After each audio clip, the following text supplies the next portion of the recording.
أعوذ بالله من الشيطان الرجيم. بسم الله الرحمن الرحيم. الحمد لله الذي أنزل على عبده الكتاب ولم يجعل له عوجا قيما لينذر بأسا شديدا من لدنه ويبشر المؤمنين الذين يعملون الصالحات أن لهم أجرا حسنا ماكثين فيه أبدا وينذر الذين قالوا اتخذ الله ولدا ما لهم به من علم ولا لآبائهم كبرت كلمة تخرج من أفواههم إن يقولون إلا كذبا فلعلك باخع نفسك على آثارهم إن لم يؤمنوا بهذا الحديث أسفا إنا جعلنا ما على الأرض زينة لها لنبلوهم أيهم أحسن عملا وإنا لجاعلون ما عليها صعيدا جرزا أم حسبت أن أصحاب الكهف والرقيم كانوا من آياتنا عجبا إذ أوى الفتية إلى الكهف فقالوا ربنا آتنا من لدنك رحمة وهيئ لنا من أمرنا رشدا فضربنا على آذانهم في الكهف سنين عددا ثم بعثناهم لنعلم أي الحزبين يحصى لما لبثوا أمدا نحن نقص عليك نبأهم بالحق إنهم فتية آمنوا بربهم وزدناهم هدى وربطنا على قلوبهم إذ قاموا فقالوا ربنا رب السماوات والأرض لن ندعو من دونه إلها لقد قلنا إذا شططا هؤلاء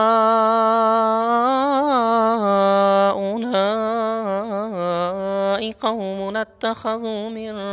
دونه آلهة لولا يأتون عليهم بسلطان بين فمن أظلم ممن افترى على الله كذبا وإذ اعتزلتموهم وما يعبدون إلا الله فأووا إلى الكهف ينشر لكم ربكم من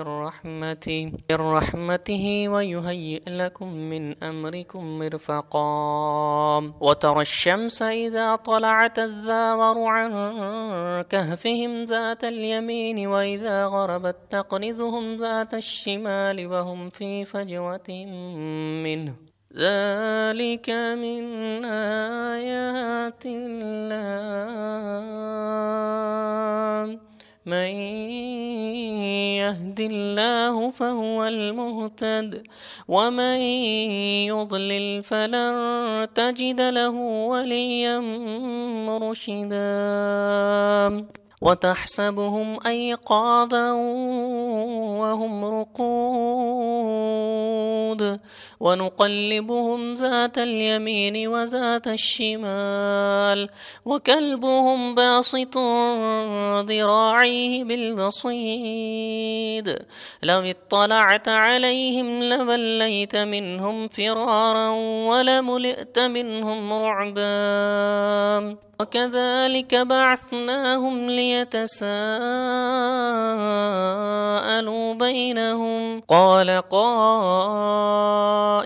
منهم كم لبثتم قالوا لبثنا يوما أو بعض يوم قالوا ربكم أعلم بما لبثتم فابعثوا أحدكم بورقكم هذه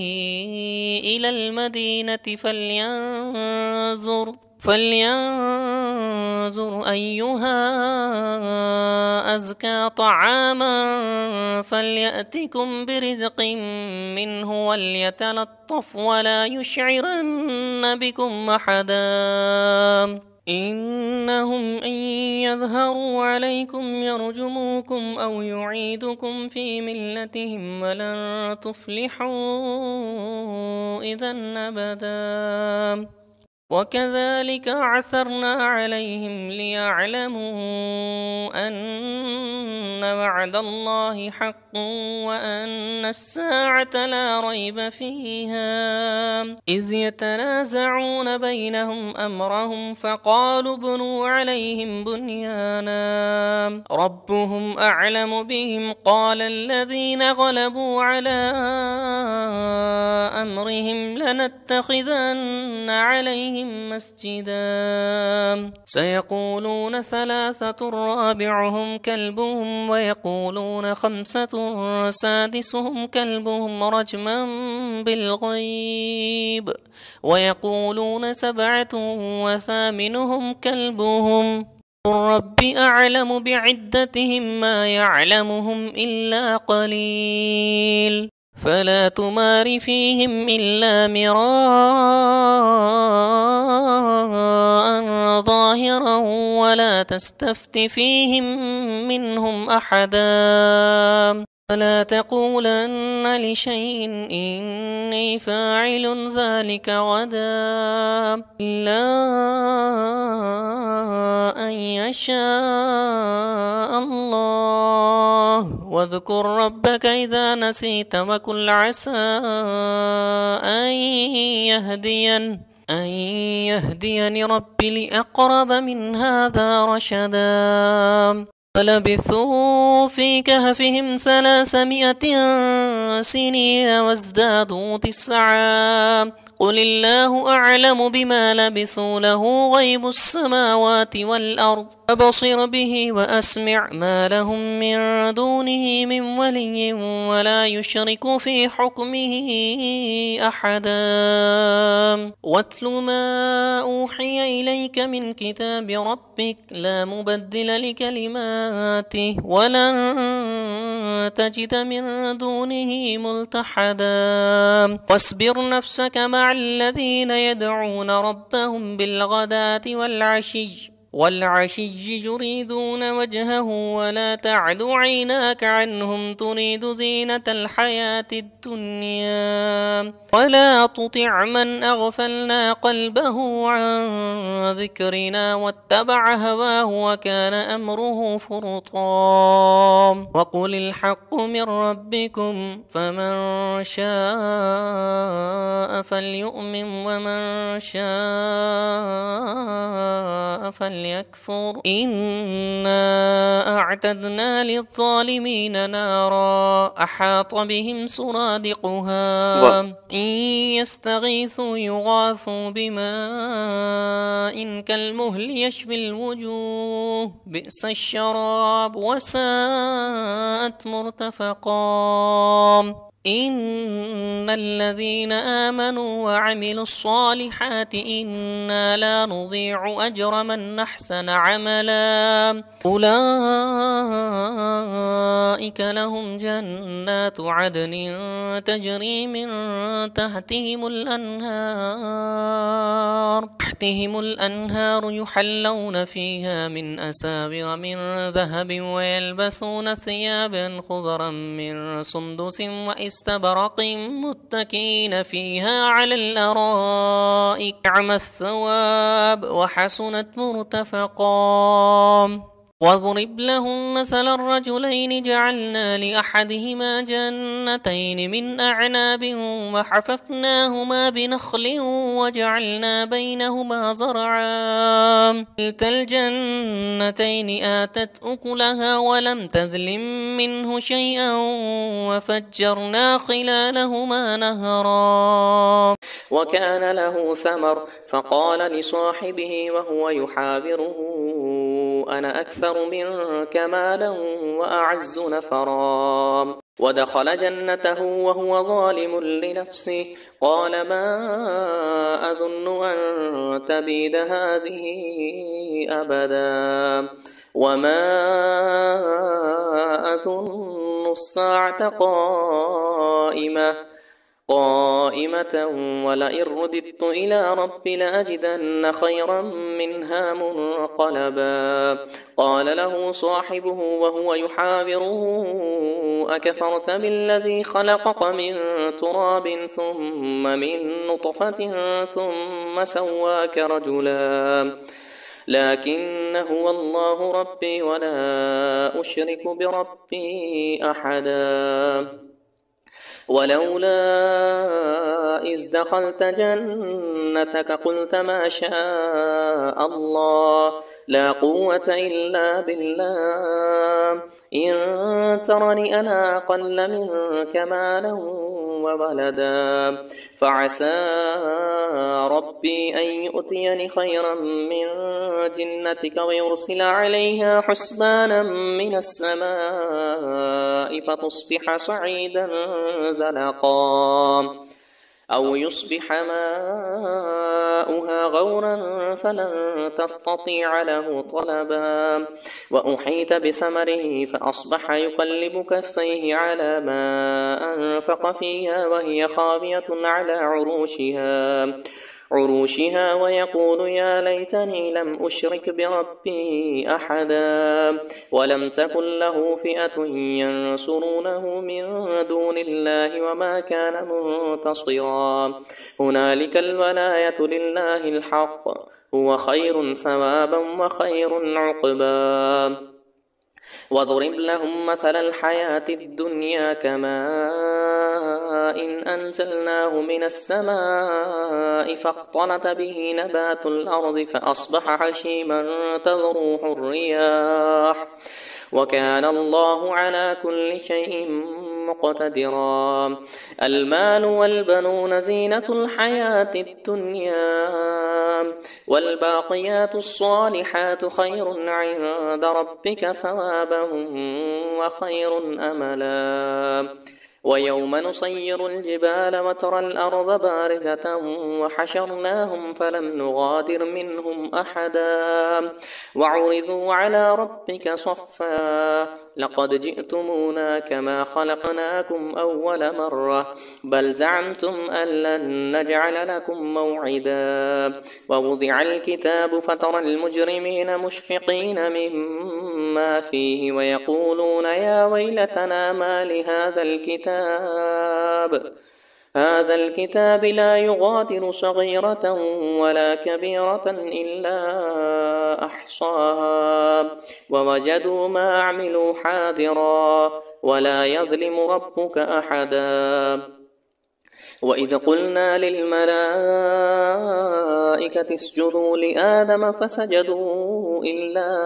إبليس كان من الجن ففسق عن أمر ربه أفتتخذونه وذريته أولياء من دوني وهم لكم عدو بئس للظالمين بدلا ما أشهدتهم خلق السماوات والأرض ولا خلق أنفسهم وما كنت متخذ المضلين عضدا ويوم يقول نادوا شركائي الذين زعمتم فدعوهم فلم يستجيبوا لهم وجعلنا بينهم موبقا ورأى المجرمون النار فظنوا أنهم مواقعها ولم يجدوا عنها مصرفا ولقد صرفنا في هذا القرآن للناس من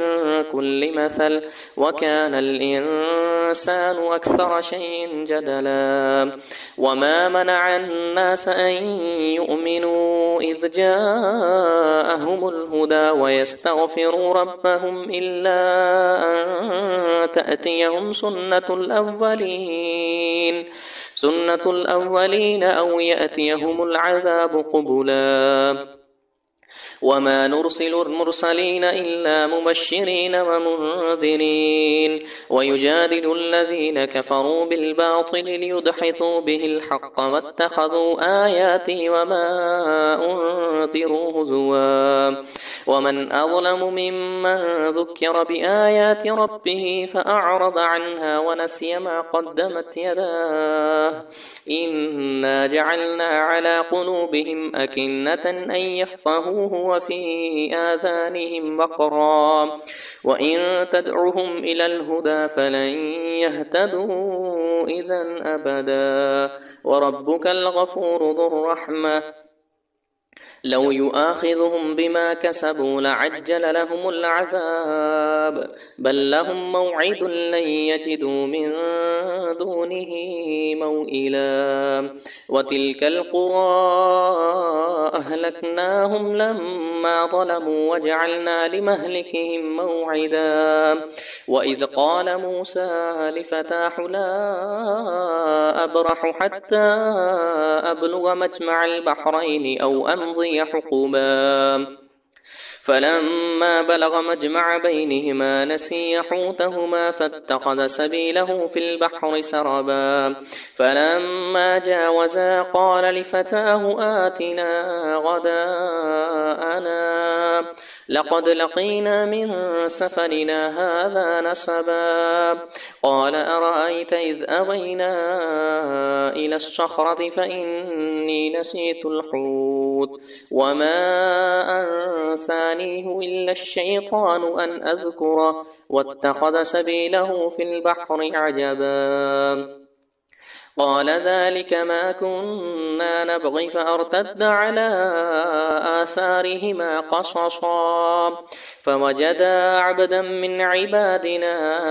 آتيناه رحمة من عندنا وعلمناه من لدنا علما قال له موسى هل أتبعك على أن تعلمني مما علمت رشدا قال إنك لن تستطيع معي صبرا وكيف تصبر على ما لم تحط به خبرا قال ستجدني إن شاء الله صابرا ولا أعصي لك أمرا قال فإن اتبعتني فلا تسألني عن شيء حتى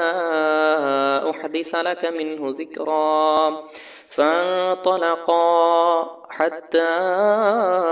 إذا ركبا في السفينة خرقها قال أخرقتها لتغرق أهلها لقد جئت شيئا إمرا قال ألم أقل إنك لن تستطيع معي صبرا قال لا تؤاخذني بما نسيت ولا ترهقني من أمر عسرا فانطلقا حتى إذا لقيا غلاما فقتله قال أقتلت نفسا زكية بغير نفس لقد جئت شيئا نكرا قال ألم أقل لك إنك لن تستطيع معي صبرا قال إن سألتك عن شيء بعدها فلا تصاحبني قد بلغت من لدني عذرا فانطلقا حتى إذا أتيا أهل قرية استطعما أهلها فأبوا أن يضيفوهما فوجدا فيها جدارا يريد أن ينقض فأقامه قال لو شئت لاتخذت عليه أجرا قال هذا فراق بيني وبينك سأنبئك بتأويل ما لم تستطع عليه صبرا أما السفينة فكانت لمساكين يعملون في البحر فأردت أن أعيبها وكان وراءهم ملك يأخذ كل سفينة غصبا وأما الغلام فكان أبواه مؤمنين فخشينا أن يرهقهما طغيانا وكفرا فأردنا أن يبدلهما ربهما خيرا منه زكاة وأقرب رحما وأما الجدار فكان لغلامين يتيمين في المدينة وكان تحته كنز لهما وكان أبوهما صالحا فأراد ربك أن يبلغا أشدهما ويستخرجا كنزهما رحمة من ربك وما فعلته عن أمره ذلك تأويل ما لم تستطع عليه صبرا ويسألونك عن ذي القرنين قل سأتلو عليكم منه ذكرا إنا مكنا له في الأرض وآتيناه من كل شيء سببا فأتبع سببا حتى إذا بلغ مغرب الشمس وجدها تغرب في عين حمية ووجد عندها قوما قلنا يا ذا القرنين إما أن تعذب وإما أن تتخذ فيهم حسنا قال أما من ظلم فسوف نعذبه ثم يرد إلى ربه فيعذبه عذابا نكرا وأما من آمن وعمل صالحا فله جزاء الحسنى وسنقول له من أمرنا يسرا ثم أتبع سببا حتى إذا بلغ مطلع الشمس وجدها تطلع على قوم لم نجعل لهم من دونها سترا كذلك وقد أحطنا بما لديه خبرا ثم أتبع سببا حتى إذا بلغ بين السدين وجد من دونهما قوما لا يكادون يفقهون قولا قالوا يا ذا القرنين إن يأجوج ومأجوج مفسدون في الأرض فهل نجعل لك خرجا على أن تجعل بيننا وبينهم سدا قال ما مكني فيه ربي خير فأعينوني بقوة أجعل بينكم وبينهم رجما آتوني زبر الحديد حتى إذا ساوى بين الصدفين قال انفخوا حتى إذا جعله نارا قال آتوني أفرغ عليه قطرا فما استطاعوا أن يظهروه وما استطاعوا له نقبا قال هذا رحمة من ربي فإذا جاء وعد ربي جعله دكا وكان وعد ربي حقا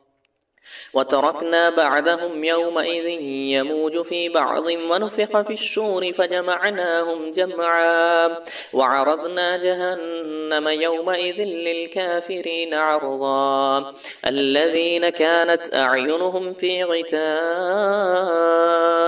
عن ذكري وكانوا لا يستطيعون سمعا أفحسب الذين كفروا أن يتخذوا عبادي من دوني أولياء إنا أعتدنا جهنم للكافرين نزلا قل هل ننبئكم بالأخسرين أعمالا الذين ضل سعيهم في الحياة الدنيا وهم يحسبون أنهم يحسنون صنعا أولئك الذين كفروا بآيات ربهم ولقائه فحبطت أعمالهم فلا نقيم لهم يوم القيامة وزنا ذلك جزاؤهم جهنم بما كفروا واتخذوا آياتي ورسلي هزوا إن الذين آمنوا وعملوا الصالحات كانت لهم جنات الفردوس نزلا خالدين فيها لا يبغون عنها حولا قل لو كان البحر مدادا لكلمات ربي لنفد البحر قبل أن تنفد كلمات ربي ولو جئنا بمثله مددا قل إنما أنا بشر مثلكم يوحى إلي أنما إلهكم إله واحد فمن كان يرجو لقاء ربه فليعمل عملا صالحا ولا يشرك بعبادة ربه أحدا.